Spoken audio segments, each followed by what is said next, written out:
Welcome to the 7 domains of grieving. We are going to talk about the spiritual domain today. And if you haven't listened to any of the other domains of grieving, it is such a big topic. But check out any of the other domains, like the physical domain and the environmental domain, the social domain, all of them. There is a whole world of grieving through the spiritual lens. And different cultures have different spiritual practices around grieving, and so do different religions, which have a spiritual practice which overlies cultural ones, which make this all a very, very rich tapestry. And despite the fact that we come from different cultures and different religions, we all feel this connectedness with our grieving process in a fundamental way that affects all of us. Today in the Virtual Scope studio, we're joined by Carolyn Swift Jones. She's a priestess in the Metaphysical Church and a former pastoral leader in her local Unity Church. She has the 30 million mile view, and that's the really big view of the spiritual domain of grieving, and she's going to help us think about this. She's helped us out before when we did the 7 domains of crying, so you want to go back and check that one out on the podcast. So welcome to the Scope Studio, Carolyn. Oh, thank you. I am so happy to be here with you again. Talk to me about how you see the grieving process in the spiritual frame. How do you connect grieving, the loss of someone important, and the spiritual domain when you think about this? Oh, it's such a beautiful question. And I'm so grateful that I get to teach mediumship as well as practice it myself every day, because lately when I've been teaching my students how to connect to other dimensions, I ask them to imagine walking through a forest in which there are living and dead trees. But the dead trees are not really dead, are they? Because they continue to support the living trees. And the living trees continue to be in a beautiful ongoing relationship with what we call the non-living trees. What a great metaphor. What an amazing, now that we've learned about the Wood Wide Web and the understory, as it were, the deep understory that connects all things. Sorry to interrupt it. That took me back, and that's a beautiful way of thinking about this. Thank you. You know, it came to me because I spend so much time in the woods, and where I'm walking, these woods are not manicured. They're left to be wild and pristine, and they're healthy. And I've come to view a healthy spiritual topography as a topography that includes both living and what we would call dead, but they're not really dead, non-physical energies. One of the other reasons I've come to this is that in my practice as a medium, I have noticed over and over and over, and it's been my joy to do so, that the energies that we call dead are very much alive. Many of them retain their earthly personalities. They have opinions about what's going on the earth plane, and they have a lot to say to their loved ones and to their families. And sometimes what they have to say is esoteric and spiritual, and sometimes it's really practical. Check out your breaks, that kind of message. Thank you for the flowers at my memorial service. They were beautiful, that kind of thing. I also notice that among the so-called dead, but they're not really dead, they're just living on another dimension, on another plateau, that there is a lively conversation going on between family members and loved ones on what we call the other side, or the fourth dimension. So, for instance, I'll be working with somebody and Uncle Frank will come in, and let's just imagine that Uncle Frank passed away maybe 6 months ago. But Uncle Frank is going to bring with him a lot of other energies. He'll bring with him a great grandmother that nobody thought about for a long time, a little dog that was in the collective family's childhood memories. All kinds of other energies will come in.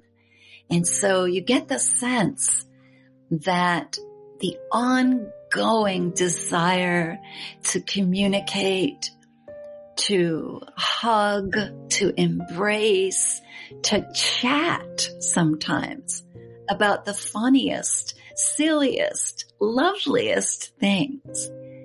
It's happening all around us. In your pastoral duties when you were a pastor with a congregation, did you have members of your group who asked you to put them in touch specifically, or have you had directed requests for people who are grieving the loss of someone?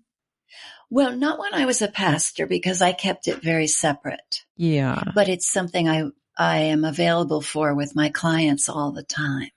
So they might ask you to put or help them find that voice in the busy, noisy world that we live in, to be able to hear a voice that comes from someplace we're not used to listening. Yeah, fourth dimension. Sometimes when I'm getting ready to work with a client, well, each and every time, I go into meditation and I focus on that person's energy and write down everything I hear. And during that half hour, I'll often hear names of people who are now in fourth dimension. If I haven't heard that name, the name of the person that they're really hoping to hear from, I'll hear lots of other names. Sometimes I won't hear the name of the person that's most pressing on their heart. Oh. And that they will ask me, my mom just passed away. And then I will say, what's her first name? And if I just hear the first name of mom, then I can plug into mom's energy and bring forth communication this way. One of the things I've noticed is that family systems often have what I call a master of ceremonies. Ooh. So mom may be the one that's most pressing on my client's heart, but her family system has a master of ceremony, and it's Great Uncle Tom. So Great Uncle Tom was that lively guy who always was having people over to his house, was constantly cooking, constantly like the glue of the family when he was in his physical body, and he remains that way on the fourth dimension. So Uncle Tom will often start this opening into, or the master of ceremonies will start the opening of conversation for the loved ones. Sometimes the master of ceremonies is going to be a well-loved neighbor who's recently or not so recently passed on. Well, I'll tell you, I'm going to tell a little story, which several of the stories I want to tell here today have you in the center, but not the immediate center. And it was during your ordination, you had suggested that I come to a message ceremony. And I'll tell you, I pray to the Church of Harvard Medicine, and I am a scientist, and I believe only what I can see and feel and touch, those things in 3 dimensions. And I said, okay, fine. I'll go to the message ceremony. And during that, I was asked to put down a question and a little piece of paper, a question who I wanted to hear from. And I did have a very pressing question about what I was going to do after I retired on the third part of my life. And there is a dear, dear friend with whom I was very intertwined in some of the most wonderful times of her life who died. And so I put her name down, and her name was Linda.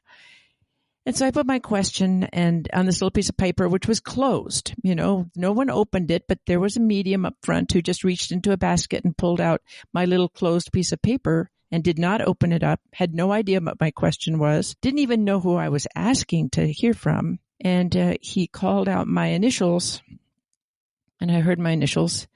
And then he just held this piece of paper not open. He said, my question was, how do I serve my community in the last third of my life?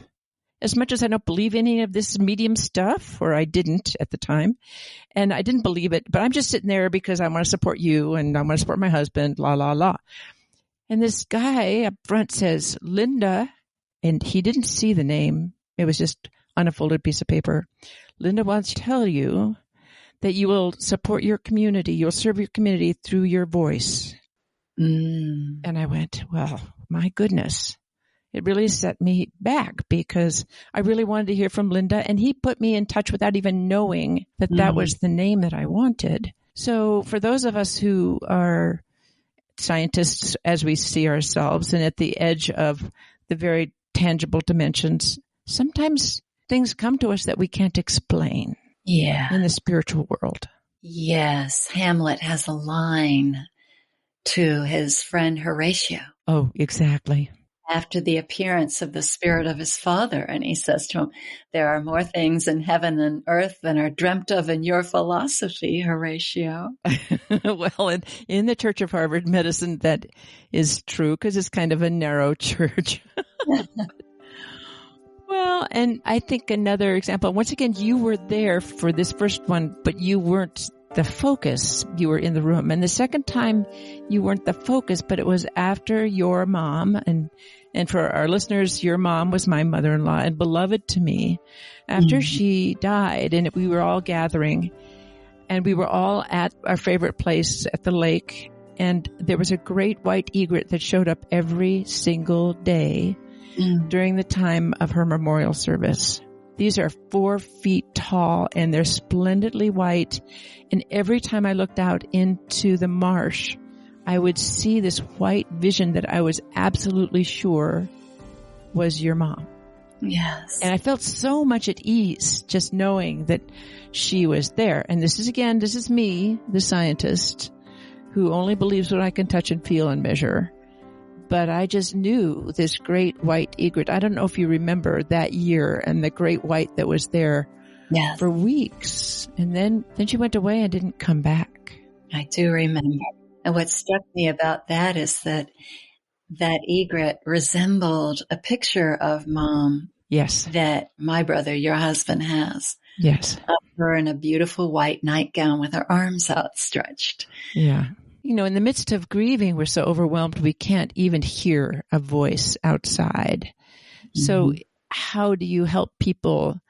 They're so overwhelmed physically. The noise of their grief is so loud, they don't have time to listen. How can you help people make that transition from the emotional overdrive, the physical overdrive of feeling such grief, so that they can be open to actually thinking something bigger about the person they've lost? Well, I would say, I'd put it a little bit differently. I would say, I'm a messenger, but it's really the person who's left their physical body who is doing the great work. Sending a message, sending a communication that will help lighten the load.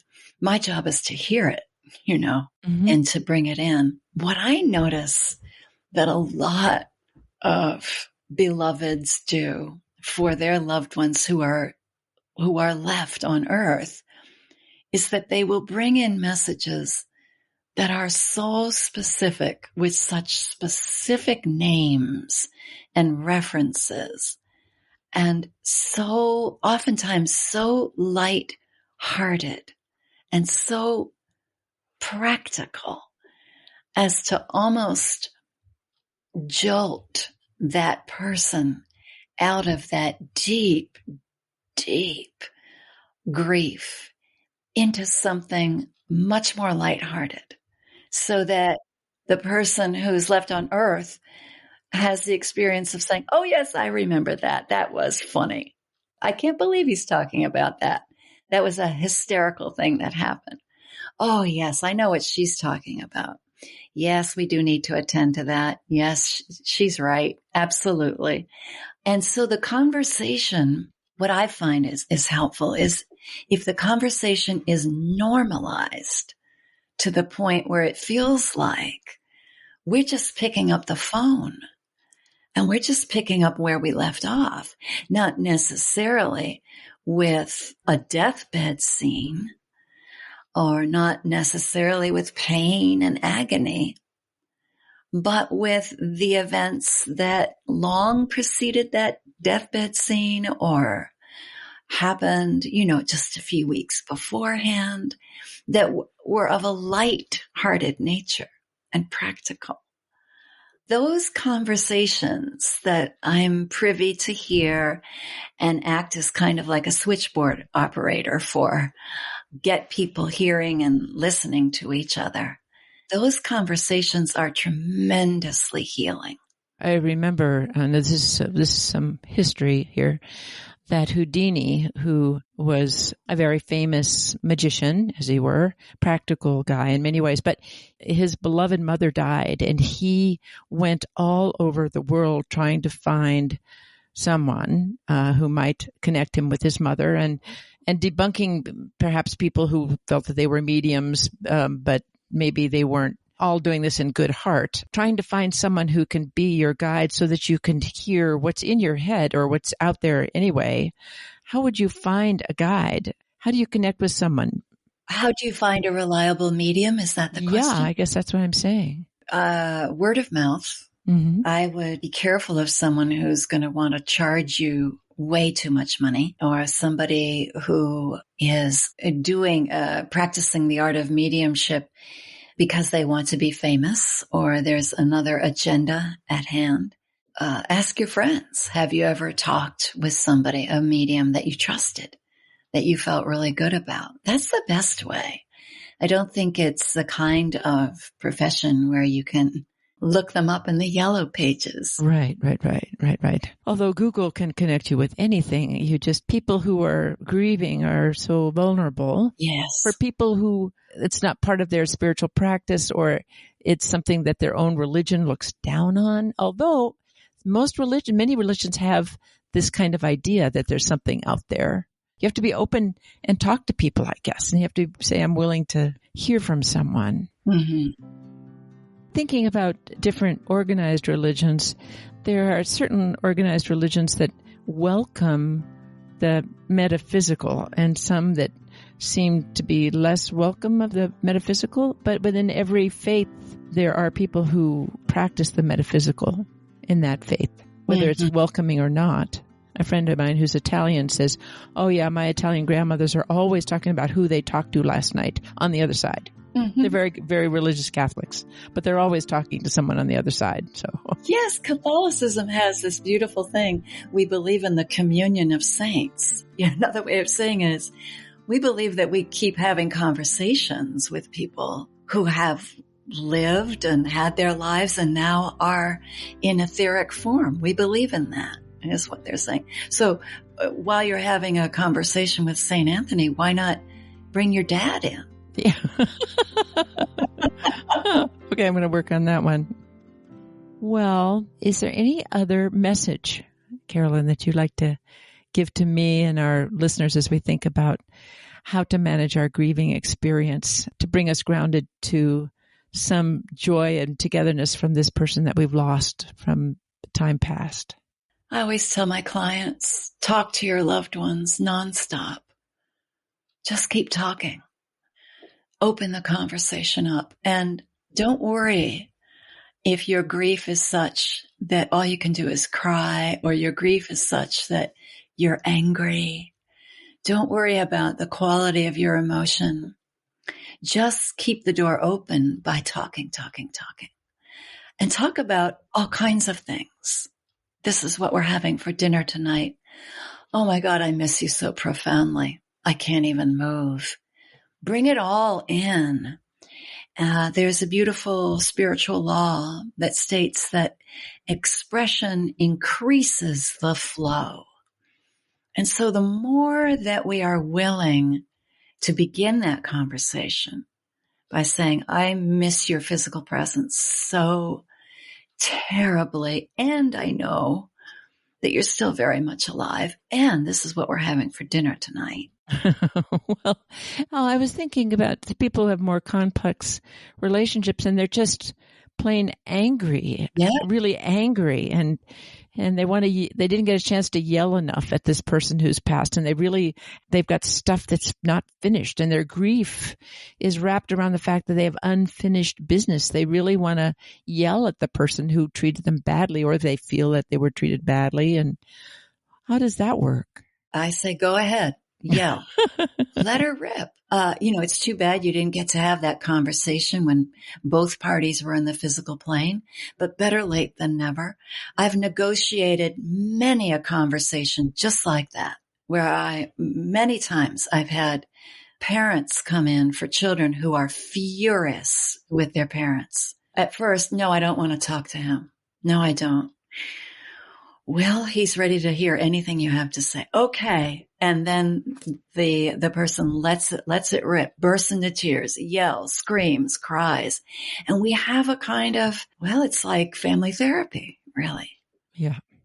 Stuff that didn't get done in the material plane, but it still needs to get done, because if it stays undone, it serves as an unfortunate rocking rhythm in someone's pain for years and years and years if they don't get it done. And in their family system. Yeah. Many parents come in and apologize to their children. This has happened a lot. Many spouses have come and apologized. Many people who have suicided have come and apologized. We hear a lot of apologies, a lot of amends, but then we also hear a lot of joyful, silly, wonderful, whimsical, light stories. So it runs the gamut, but certainly if there's anger there, let that person know how angry you are. That's a beginning. That's a good way to start a conversation, actually. And then maybe some of those, because every relationship had some good memories to it. Yeah. You may not be able to reach them now because you're so overwhelmed with your anger grieving. I call it anger grieving, meaning you just didn't get done with your stuff before they died. Well, Carolyn, I'm really grateful that you spent this time with me personally, of course, and with people who are thinking about the 7 domains of grieving. And if there's anything else you think I should know, we should know? Life is just glorious. No matter if you are in your physical body or out exploring the many other dimensions, it's glorious, it's unfolding, it's evolving. It's really a good thing. Life is good. Oh, that's a wonderful way to end. And thank you for being with us, Carolyn. And for those of you who haven't listened to other parts of the 7 domains of grieving, we talk a lot about the hard parts of grieving and how families grieve together in a wonderful way, and the physical signs of grieving. And for those of us in the environmental signs of grieving, those of us who are beginning to grieve the planet as we think about our own beautiful planet's struggles. So check in with the other domains. And as I'm going to end this episode, end with the 7 domains of grieving with a little haiku. Of course, all haikus are little, so here it comes. You are in my heart. My grief makes you immortal, a bright, shining star.